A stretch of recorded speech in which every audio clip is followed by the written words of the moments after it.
This is another day in the life of an electrician. Now today's episode and tomorrow's episode is going to be very fire alarm heavy.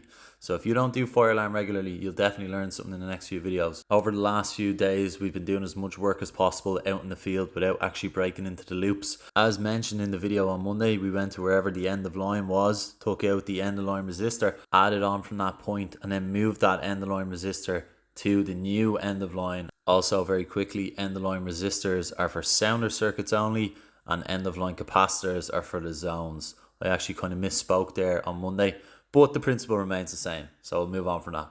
Now here's a quick tip. This would be more for the qualified lads out there. A lot of companies use U-boxes to go into the back of ceiling tiles, but I feel like you get a much better fixing if you use a true box, because you get pressure on both sides of the tile, as you can see here, instead of just from one side. So the smoke head doesn't tend to fall out or come out of the tile as easily. Then we have an absolutely smashing transfer there from P. I'm going to take this and put it into where the new end of line is. And you can see me doing that right now.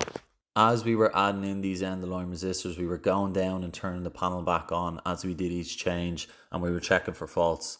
The reason for this is because if a fault shows up, we know exactly what we did and where we did it, instead of doing all these changes in one go, turning the panel on and seeing faults everywhere, which would be an absolute disaster. So we turned panel number 1 on, and it was absolutely gorgeous. No faults whatsoever. Now, that was just for one side of this building.